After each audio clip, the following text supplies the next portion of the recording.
When it comes to preparing for tournaments here in Fortnite Season 8, a lot of people do the complete wrong thing, and you could be one of those people. So in this video, I'm going to be giving you the perfect preparation method for cash cups here in Fortnite. So let's get straight into it.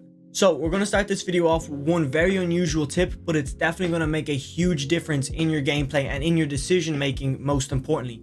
This is actually cutting down on how much caffeine you consume. Try and make it so it's none. I'll explain why in a minute, but also cut down on your sucrose consumption. So to repeat myself, do not consume any caffeine, so coffee, or any sugar before a tournament. And there's a very big reason why you shouldn't do this. And this is a tip that nobody has ever heard of, because if you want to become the best inside the game of Fortnite, you have to think about things outside of Fortnite as well, meaning your diet. You've never seen Mr. Savage just chugging down some, energy drinks before a tournament. It doesn't happen with top tier pros. People who have consistently gotten earnings.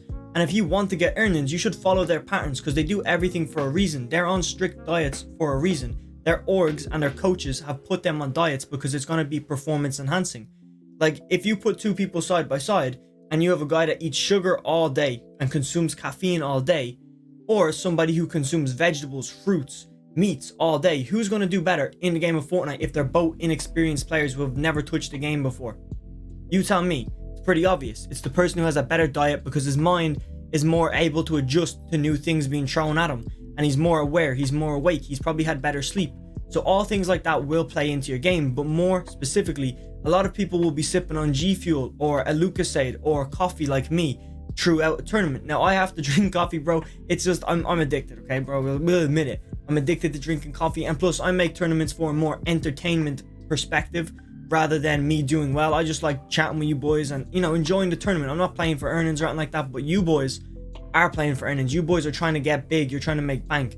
Do not consume coffee or anything during the tournament, because it will cause a spike, a sharp spike in energy levels, which in return will, cause your blood to flow faster, which could mean rash decisions in game, which could mean, you're not aware of everything because your brain is moving too fast. Very simple. I'm not a scientist, so I can't explain it any better than I just did. Let's move on to the next tip. So for the rest of the video, we're only going to be focusing on solo cash cup preparation tips, everything you need to do to prepare for a tournament. But if you want a trios version of this video, just comment trios down below in the comment section, and maybe while you're down there, like the video, because it all around just helps me get this video to more people. So this tip is hands down the most overpowered tip in this video. Listen very carefully. When you're going to practice for a tournament, so let's say you're practicing your edits, let's say you're practicing your builds, stuff like your aim, your shotgun aim, maybe your tarps, it doesn't really matter. Do you know why you're practicing them things, or are you just practicing them because you know it will make you better? That's a very genuine and important question. You need to understand why you're doing certain drills. So if you're just hopping into creative and have a 2-hour practice routine where you go over a lot of different drills that will help you improve, but you don't know why you're doing them, means you're losing out on a lot of things you could be doing to improve even faster than you already are. So hopefully that didn't, confuse you right now. I'll explain it again in different words, but you need to actually understand why you're practicing your shotgun aim, why you're practicing your edits, why you're specifically practicing a Dorito edit or your piece control. You need more than just general terms like, oh, I should practice my edits right now. You need to literally be like, I need to practice how to do a Dorito edit and a side jump and this. And that's what I'm going to focus on today. And how you actually come up with what you need to practice is through these two things. One of these two, VOD reviews.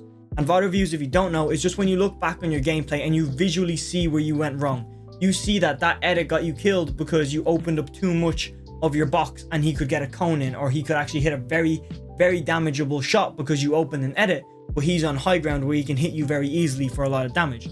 So it's all about analyzing where you went wrong. Now, you don't have to VOD review. The second method comes in right now, and it's kind of called self-assessment. It's where you die and you instantly just think, okay, why did I die? Or maybe you just got a kill off spawn and now you're rotating through mid game with nothing to do but farm mats and free time. So while you're rotating, you should be thinking, oh, what did I do off spawn that enabled me to still be alive right now? Or how did I loot that building so fast? And just asking yourself questions will lead to a lot of answers. And when you come up with a load of answers, you're going to find out what you're good at in Fortnite and what you're terrible at. And if you're terrible at editing, you should never just be like, oh, editing is my weak suit. You have just done something that's probably every player does. It's just like, I even do it, bro. Like, my editing is whack, and I'll put it on one side, and now I know, okay, play with my shotgun, play for good peaks, play a very slow play style because I can't really edit fast. And I put myself in a bracket I put myself in a box, and that's something you should never do. If you're trying to really improve and go pro, you need to be like, okay, I'm terrible at editing. Right now, what you need to do is kind of change your mindset. All right, I'm terrible at editing. Let me stop practicing everything else and focus on editing, because editing is the weak link in my playstyle. So if you get really good at editing, then you've kind of checked the box, and it's like, okay, editing's good.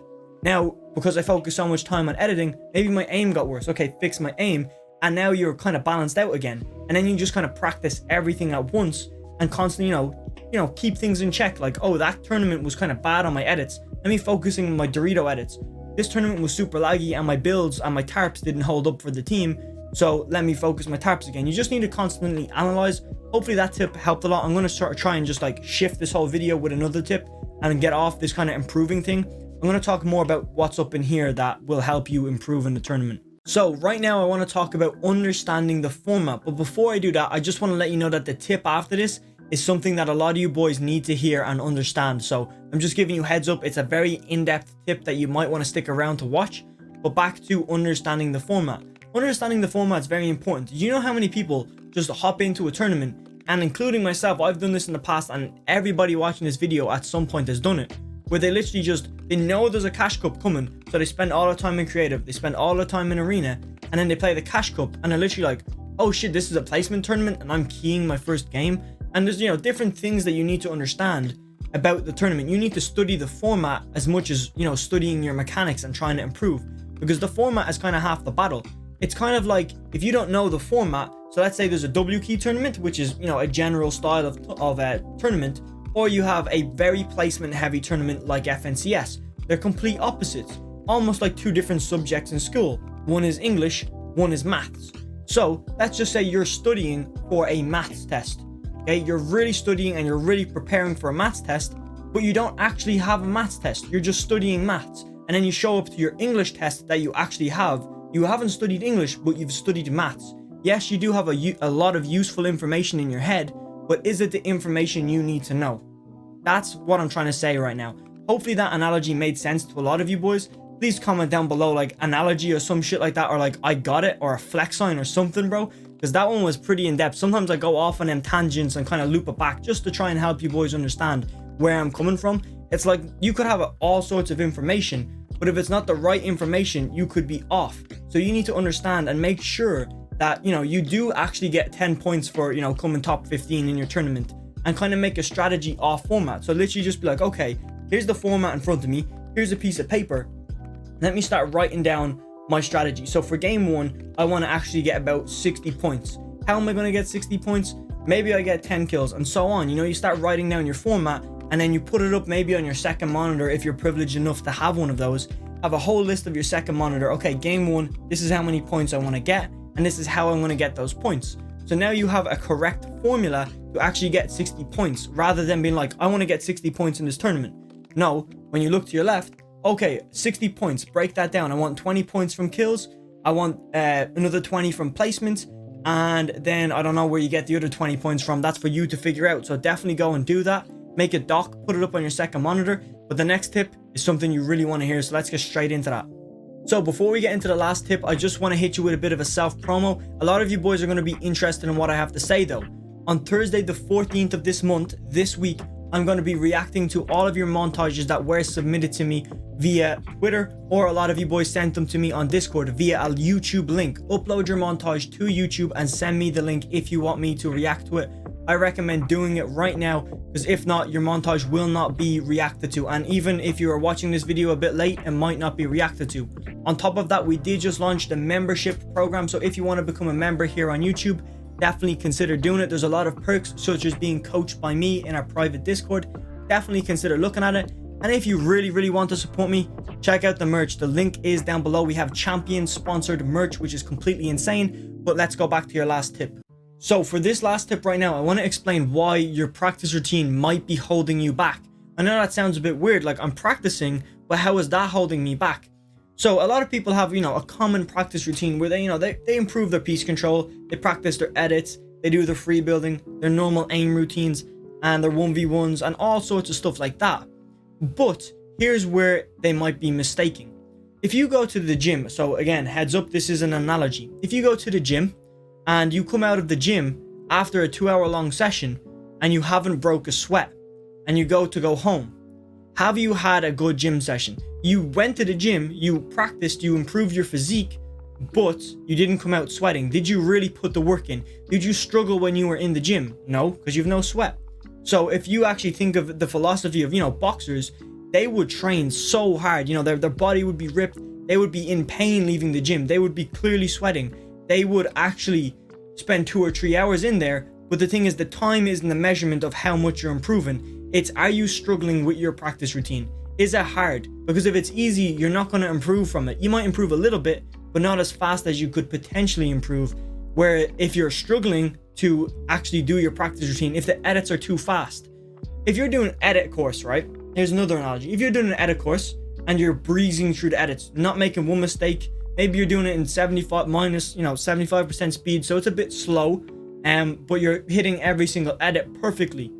But if you go to do a very fast edit course with like quintuple edits, every single edit, and your fingers are literally broken from it, and you're struggling to do it, you should keep doing the one that you're kind of failing on.